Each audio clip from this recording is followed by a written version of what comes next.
Hello friends, कैसे हैं आप लोग। आशा करते हैं आप लोग सही होंगे और आपकी तैयारी अच्छी से चल रही होगी। हम लोग रेलवे एनटीपीसी का जो है कि एग्जाम एनालिसिस कर रहे थे। तो चलिए आज हम देखेंगे 29 दिसंबर को शिफ्ट सेकंड की जो हमारी शाम को मीटिंग में हुई थी पेपर, उसका हम एनालिसिस करने वाले हैं जीएस का। तो चलिए ज़्यादा टाइम न लेते हुए हम शुरू करते हैं जीएस के क्वेश्चन को। आज के जो हमारे जीएस के क्वेश्चन आए थे उनमें से कुछ क्वेश्चन हैं। जैसे हमारा पहला क्वेश्चन है, राष्ट्रीय चावल अनुसंधान संस्थान कहाँ है। तो राष्ट्रीय चावल अनुसंधान संस्थान आपका कटक हो जाएगा। चलिए अगला क्वेश्चन है, पाइथन क्या है। पाइथन क्या है, तो पाइथन आपका एक सॉफ्टवेयर है। एक क्वेश्चन जो है आपका ये कंप्यूटर से पूछा गया था। और अगला क्वेश्चन आपसे पूछा गया था, कम्युनल इलेक्शंस कब आया, यानी कि सांप्रदायिक निर्वाचन की प्रथा कब से हुई। तो 1919 के अधिनियम के द्वारा जो है कि भारत में कम्युनल इलेक्शन आया था। और अगला क्वेश्चन हमारा, गणतंत्र दिवस 2020 के अतिथि के तौर पर किसे बुलाया गया था, यानी कि 2020 के गणतंत्र दिवस पर जो हमारे मुख्य अतिथि थे कौन थे। तो हमारा आंसर हो जाएगा जेयर बोल्सोनारो। और अगला क्वेश्चन हमारा, महात्मा गांधी किस वर्ष कांग्रेस के अध्यक्ष रहे, या महात्मा गांधी को किस वर्ष कांग्रेस का अध्यक्ष चुना गया था। तो इसका सही आंसर हो जाएगा आपका 1924। और महात्मा गांधी ने एकमात्र यही अधिवेशन है जिसमें उन्होंने अध्यक्षता की थी, जो कि 1924 में बेलगांव में।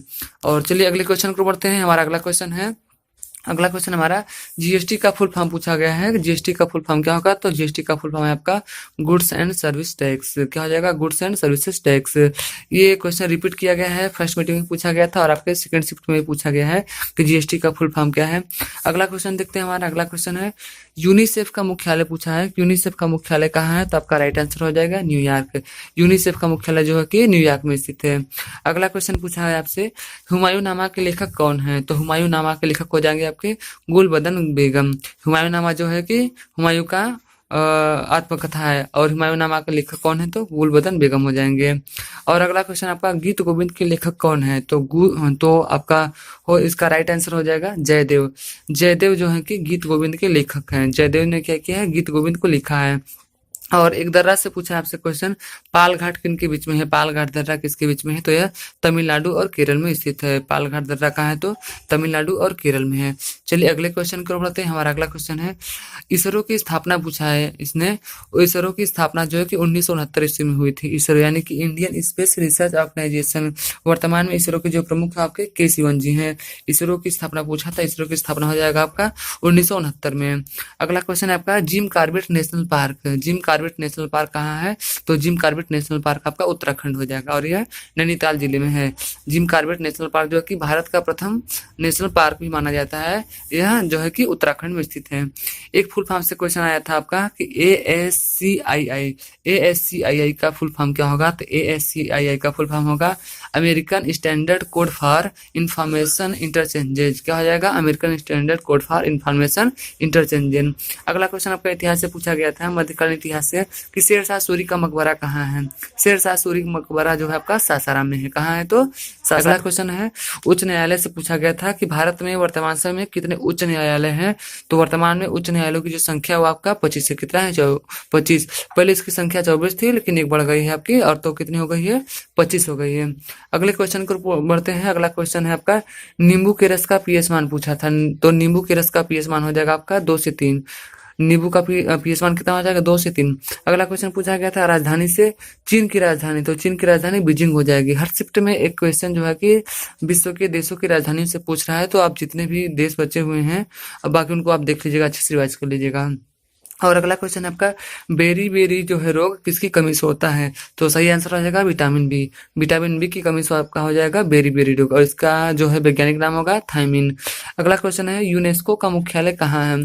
तो यूनेस्को का मुख्यालय हो जाएगा आपका पेरिस में। क्या हो जाएगा, पेरिस। अगला क्वेश्चन आपका, दुनिया का सबसे बड़ा यूरेनियम का भंडार किस देश में पाया जाता है। तो दुनिया का सबसे बड़ा यूरेनियम का भंडार आपका कजाकिस्तान में पाया जाएगा। कहाँ होगा, आपका कजाकिस्तान। अगले क्वेश्चन को बढ़ते हैं। हमारा नेक्स्ट क्वेश्चन है, कावेरी नदी बहती है। तो इसका सही आंसर हो जाएगा दक्षिण भारत में। कावेरी नदी दक्षिण भारत में बहती है। अगला क्वेश्चन पूछा था आपका सार्क से, कि सार्क का मुख्यालय कहाँ है। तो सार्क का मुख्यालय हो जाएगा काठमांडू में। सार्क यानी कि south Asian association for regional cooperation, इसका मुख्यालय आपका काठमांडू में हो जाएगा। चलिए अगला क्वेश्चन पूछा था, फलों को पकाने वाली गैस यानी कि वह कौन सी गैस है जो कि कृत्रिम विधि से फलों को पकाया जाता है? तो राइट आंसर हो जाएगा आपका एथिलीन। अगला क्वेश्चन पूछा था, वॉलमार्ट इंडिया के सीईओ। अब सीईओ से भी क्वेश्चन पूछ रहा है, तो जो भी आपके कंपनियां हैं उनके सीईओ को देख लीजिएगा। वॉलमार्ट इंडिया के जो सीईओ हैं आपके समीर अग्रवाल जी हैं। अगला क्वेश्चन आपका, मणिपुर की राजधानी। तो मणिपुर की राजधानी आपकी इम्फाल हो जाएगी। क्या हो जाएगा? इम्फाल।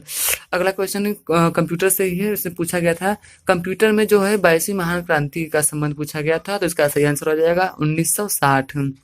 अगला क्वेश्चन आपके क्रिकेट से पूछा गया था कि ईरानी कप का संबंध किस खेल से संबंधित है? तो ईरानी कप का संबंध आपका क्रिकेट हो जाएगा।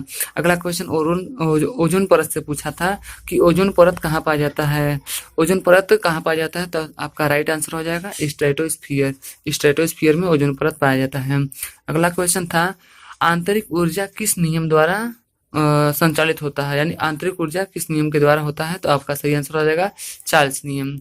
यानी कि चार्ल्स के नियम के द्वारा आंतरिक ऊर्जा का प्रतिपादन किया गया है। अगला क्वेश्चन है, रेटिना पर बना प्रतिबिंब यानी कि रेटिना पर प्रतिबिंब कैसा बनता है? तो इसका सही आंसर हो जाएगा उल्टा व वास्तविक। उल्टा व वास्तविक आपके रेटिना पर प्रतिबिंब बनता है। अगला क्वेश्चन है, मानव संसाधन विकास मंत्री कौन है? तो इसका राइट आंसर हो जाएगा रमेश पोखरियाल। ये आपका करंट का क्वेश्चन है। रमेश पोखरियाल जी मानव संसाधन विकास मंत्री है। अब मानव संसाधन विकास मंत्रालय का नाम बदल करके शिक्षा मंत्रालय कर दिया गया है। अगला क्वेश्चन है, कैबिनेट मिशन योजना। कैबिनेट मिशन योजना भारत में कब आई थी? तो आपका सही आंसर हो जाएगा 1946। इसी कैबिनेट मिशन योजना के आधार पर ही आपके संविधान सभा का निर्माण किया गया था या गठन किया गया था। अगला क्वेश्चन है आपका, कौन सी नदी अरब सागर में नहीं गिरती है? तो इसका सही आंसर हो जाएगा नर्मदा। ठीक है, नर्मदा नदी जो है कि आपकी अरब सागर में नहीं गिरती है। अगला क्वेश्चन था, Guinness book of world record में शामिल त्योहार कौन सा है? इसका सही आंसर हो जाएगा कुंभ मेला। कुंभ मेला को वर्तमान में Guinness book of world record में शामिल किया गया है। चलिए अगले क्वेश्चन को बढ़ते हैं। हमारा अगला क्वेश्चन है, डिमोनेटाइजेशन के समय आरबीआई के गवर्नर यानी कि अभी जब हाल में ही कुछ वर्ष पहले भारत में विमुद्रीकरण किया गया था, नोटबंदी किया गया था, तो उसमें आरबीआई के गवर्नर कौन थे? तो आपका राइट आंसर हो जाएगा उर्जित पटेल। और इसी के चलते ही उन्होंने जो है कि आरबीआई से इस्तीफा भी दे दिया था। अगला क्वेश्चन है हमारा, संविधान के जनक। संविधान के जनक आपके जो है कि भीमराव अम्बेडकर माने जाते हैं। चलिए अगले क्वेश्चन को बढ़ते हैं। हमारा अगला क्वेश्चन है, नोकिया के ब्रांड एम्बेसडर कौन है? तो नोकिया के जो ब्रांड एम्बेसडर वो आपकी आलिया भट्ट हैं। अगला क्वेश्चन आपका, आईसीसी क्रिकेट विश्व कप 2019 में कुल कितनी टीमें थी? तो आईसीसी क्रिकेट विश्व कप 2019 में कुल 10 टीमों ने प्रतिभाग किया था। अगला क्वेश्चन आपका, इंटेल 9 क्या है? तो आपका राइट आंसर हो जाएगा प्रोसेसर। इंटेल 9 क्या है? आपका प्रोसेसर है। तो ये रहे आपके यानी कि 29 दिसंबर शिफ्ट सेकंड में आपके जीएस के सारे आए हुए क्वेश्चन हमने आपको करवा दिया है। आप देख लीजिएगा और आप अपनी तैयारी में लगे रहिए। करंट अफेयर पढ़ते रहिए, सीओई को देखते रहिए और ब्रांड एम्बेसडर को भी देखते रहिए। आगे जो 30 तारीख को जब भी आपके क्वेश्चन जीएस में बनेंगे हम आपको लेकर समझ प्रस्तुत होंगे। तो चलिए मिलते हैं अगले वीडियो में, तब तक के लिए धन्यवाद।